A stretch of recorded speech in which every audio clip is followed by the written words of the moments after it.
في مباراة استعادة الهوية والشخصية والتاريخ والهيبة الكروية، منتخب مصر يعزف أحلى سيمفونية برباعية مدوية يسحق بها المنتخب السعودي في عقر داره ويسأر للهزيمة التاريخية في كأس القارات. معنا أيضا وسام سالم، الإنسان الشخص الخلوق الجميل والجدع والمتواضع، بعد تطاول صلاح سليمان عليه نجم الزمالك السابق، وللأسف بقول نجم الزمالك السابق، وسام سالم يرفع قضية على صلاح سليمان ويطالب بحقه القانوني بعد إهانة صلاح سليمان وسام سالم على صفحات الفيسبوك. قناة الزمالك في موجة كوميدي سابقا، قناة الزمالك حاليا بتقول لك ان الزمالك هو اللي ساتر الكرة المصرية. يا ساتر يا رب على تعبيراتكم الكبيرة قوي اللي في الاخر بتصحوا منها على كابوس، وبيطالبوا بعدم وجود مباراة بين ماتشين نهائي الكونفدرالية وكأنهم صعدوا النهائي خلاص، حتى ما بيقولوش ان شاء الله. ومعانا برضو خبر يعني مش حلو، ما كنتش حابب اقوله، بس دي من الاخبار المتداوله في الرياضه والساحه الكرويه، وهو حبس ابن احمد حسام ميدو بعد ضبطه بمواد مخدره وخمور. بسم الله الرحمن الرحيم، والصلاه والسلام على اشرف المرسلين. حلقه ان شاء الله تنول اعجابكم. اللهم عليك باليهود ومن والاهم، وانصر اهلنا في فلسطين، واعز الاسلام والمسلمين، واحفظ مصر والامه العربيه والاسلاميه اجمعين، وكل سنه وحضراتكم طيبين. المنتخب المصري النهارده بنستعيد ذكريات منتخب الكابتن حسن شحاته. مباراه النهارده بين مصر والسعوديه في قلب السعوديه على ملعبهم.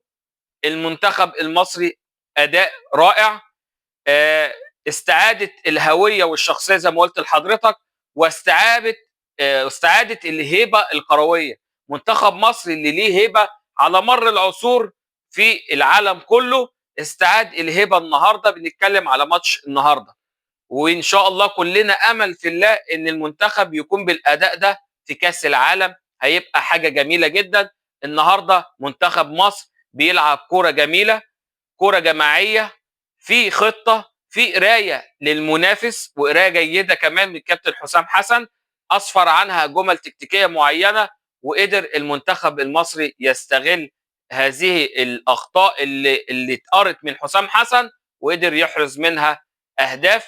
النهارده بيبدا بشوبير اللي يستحق تماما حراسه مرمى منتخب مصر، ولكن بيبدا في الدفاع بياسر ابراهيم جنبه حمدي فتحي، وهنا عندي تحفظ، ولكن ممكن التحفظ ده يزول بالاسباب اللي ممكن نذكرها بعد كده، وهو ان منتخب مصر عنده كمان يومين مباراه مهمه وقويه جدا قدام اسبانيا، فالراجل عايز يعني يرفع الارهاق والضغط عن اللعيبه، فبدا بحمدي فتحي في المساك، وقبل بلاء حسن، فتوح في الشمال، محمد هاني في اليمين اللي شفناه احسن كتير المباراه ديت، قدامهم مروان عطيه اللي تالق وتعلق النهارده، يعني تالق جامد جدا النهارده، حسينا ان ده مروان بتاع النادي الاهلي الحقيقي.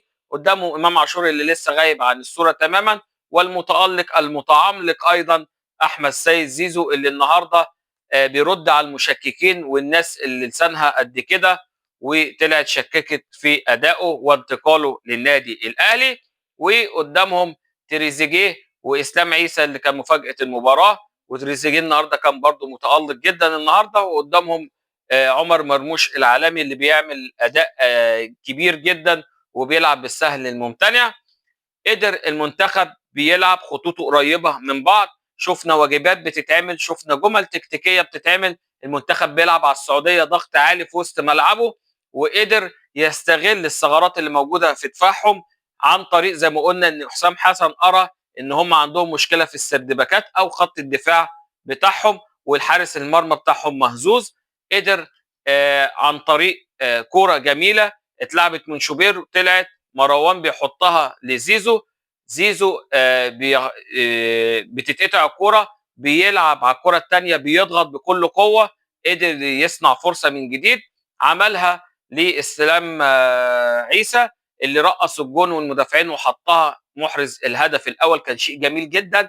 شيء جميل ايه؟ في الروح، في القتاليه، في التصميم، في الشراسه الهجوميه، في التوقعات على الاخطاء اللي اتشرحت في المحاضره، وقد كان زيزو عملها، وزي ما قلنا عملها الاسلام واحرز الهدف الاول في جمله اتعملت ثلاثيه، ودي بتحط راس الكرومبا اللي اسمه يسترب في موقف حرج جدا، وبتحط لعيبه النادي الاهلي نفسها في موقف حرج. اتعملت كره ثلاثيه بين زيزو اللي كان نجم النهارده، وقدر يحطها لهاني اللي عملها عرضيه بدوره للمتالق تريزيجيه اللي بيجيب ضربات الراس ما شاء الله، محرز الهدف الثاني. هنا في جمله اتعملت، يعني يا ترب في جمل اهي بتتعمل، في لعيبه بتنفذ اهي كويس، فاصبح ان انت عندك قراءه غير جيده للعيبتك اللي عندك، ومش عارف تصنع جمل تكتيكيه. لعيبه النادي الاهلي عندكم الجوده، عندكم الاداء، عندكم الجرينتا، الشجاعه، عندكم الشراسه. كان فين الكلام ده في ماتش الترجي؟ ولكن خلينا في مباراه منتخب مصر.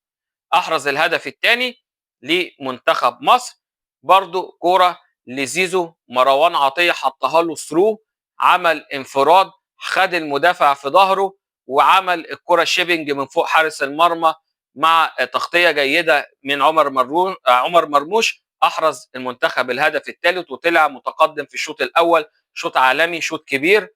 احنا مش بنمجد في منتخب مصر، احنا بنشرح الحاله اللي عندنا النهارده. ناس تغلط نقول غلطوا، ناس تلعب كويس نقول لعبوا كويس. احرز الهدف الثالث وانتهى الشوط الاول على كده. شفنا في بدايه الشوط الثاني هيثم حسن، ولد عنده لمسه رائعه، بيلعب بالسهل الممتنع، مهاري سريع، ولكن محتاج شويه شراسه، يعني شويه خشونه كده يا هيثم. هتبقى الجناح اليمين لمنتخب مصر، لعيب عالمي بمعنى الكلمه، لعيب عالمي في امكانياته، لعيب موسيقار كده في لعبه. فكسبنا حد كبير وتقيل النهارده في المنتخب هو هيثم حسن. ومن المميزات اللي شفناها النهارده ان مفيش حاجه اسمها منتخب صلاح، كره جماعيه، كله بيلعب لخدمه المنتخب. تريزيجيه بيتالق، زيزو بيتالق، اسلام عيسى، مروان، كله بيلعب وكله بيتالق. مفيش منتخب صلاح. فنرجو باذن الله ان ما ترجعش تاني منتخب صلاح يا كابتن حسام، ونعتمد على الكره الجماعيه الجميله اللي عملتها النهارده. تغييرات كتيره اتعملت عشان ما نطولش في الوصف للماتش. نزل رامي ربيعه، نزل الشناوي، نزل كذا لعيب، بس اللي احنا وابننا ابراهيم عادل. وبالمناسبه ان شاء الله ابراهيم عادل اتم، انا بقول لك على مسؤوليتي الشخصيه بفضل الله، اتم انتقاله للنادي الاهلي، وهيكون موجود في النادي الاهلي في اخر السنه. وقدر المنتخب ينهي المباراه 4-0. كانت ممكن تتضاعف النتيجه ل 8-0 ويبقى لقاء تاريخي بمعنى الكلمه، غير ان هو هزيمه تاريخيه للسعوديه في عقر دارهم. خلصنا الحمد لله من تحليل سريع للمباراه. الف مبروك للكابتن حسام حسن الاداء الجميل والتحلي بالشجاعه والخططيه والتكتيكيه الرائعه اللي كانت في الملعب النهارده. نتمنى ما نشوفش تراجع قدام المنتخب الاسباني. انت شايف انك هتتغلب، العب واستمر وعادي، ادينا اداء وتغلب، مفيش مشكله. طالما انت كده كده عامل حسابك انك هتتغلب، ادينا اداء عشان نعرف ان احنا عندنا منتخب بيلعب كوره. قناه الزمالك وبيقول لك الزمالك هو اللي ساتر الكره المصريه. يا حبيبي اسكتوا، نسيتوا اللي جرى، هاتوا الدفاتر ترقره. ساتر ايه يا ابني؟ اللي ساتره مثلا من ايقاف قيد، من انك انت بقيت اكتر نادي في العالم عنده ايقاف قيد، ولا اللعيبه اللي بتسيبك وتفسخ عقودها، ولا انتوا صدقتوا الكذبه حته الكونفدراليه واتوه ومتوه؟ انتوا فاكرين ايه؟ انتوا فاهمين غلط. ساتر الكره المصريه. امال النادي الاهلي اللي اجتاح الاخضر واليابس في السنين اللي فاتت دي كلها كان بيعمل ايه؟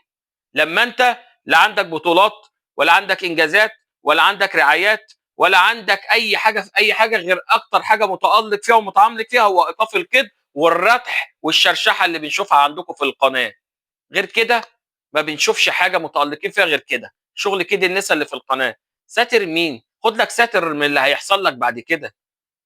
انتوا فاهمين غلط. قال ايه؟ طالع بيتكلم بيقول لك مش هنسمح ان الاتحاد يحط لنا ماتش في نهائي الكونفدراليه بين الذهاب والاياب، يعني حتى ما صعدش لسه للنهائي.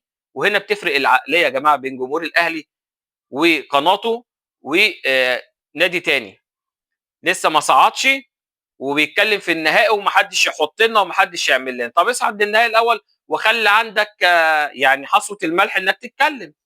انما طالع تقول مش هنسمح. انت مين اصلا يا حبيبي؟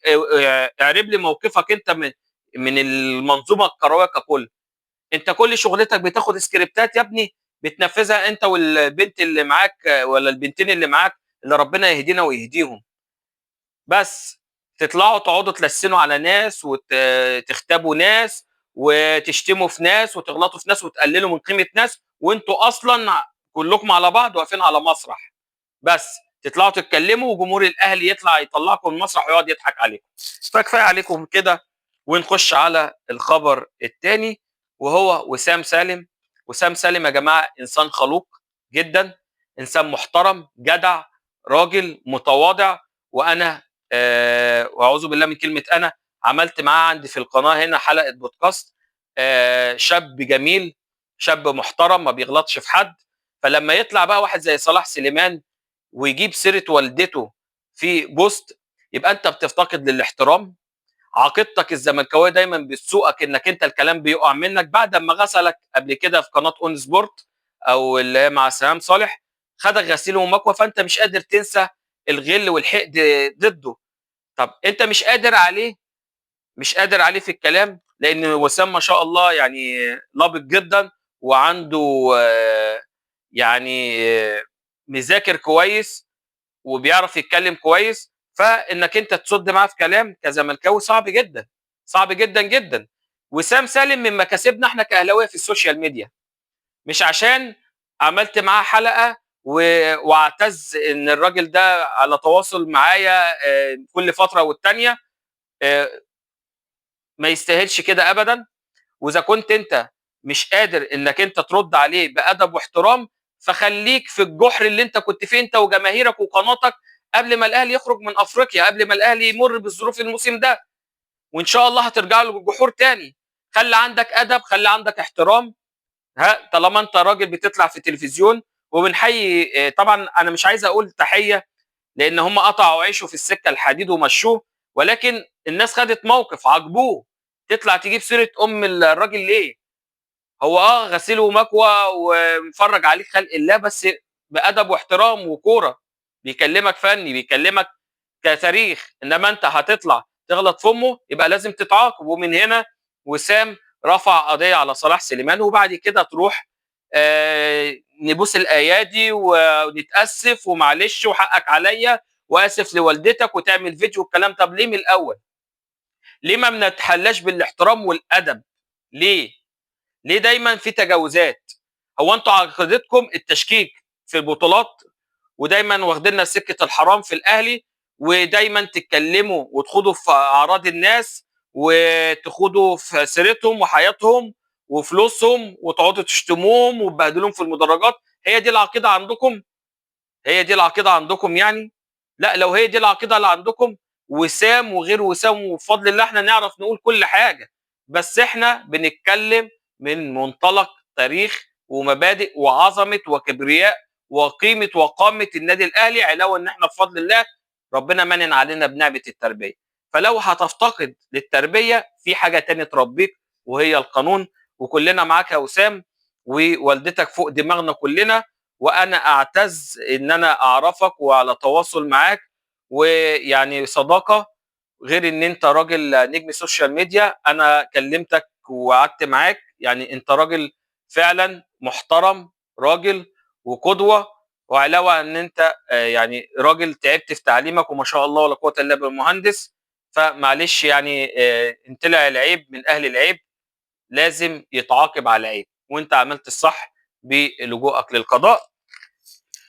اخر خبر معانا وهو يعني خبر انا مش ما كنتش عايز اقوله بصراحه، بس للاسف تم القبض على ابن احمد حسام ميدو وبحوزته مخدرات وخمور ومع بنت في العربيه. طبعا خبر مؤسف. نتمنى ان شاء الله ان ربنا يهديه ويهدينا معاه. نتمنى ان الولد يعني صغير لسه وشاب. نتمنى ان شاء الله ان هو ربنا يفك له الضيقه اللي هو فيها دلوقتي، مع الاعتبار ان هو يمشي كويس ويتقي الله في تصرفاته. ويعني أنا مش عارف والله ما كانش نفسي أقول الخبر ده بس اللي حصل، يعني وخلصت حلقتنا. اوعى تنسانا بالشير والدعم واللايك، واللي ما اشتركش يشترك ويفعل زر الجرس عشان يوصل له كل جديد. سلام عليكم.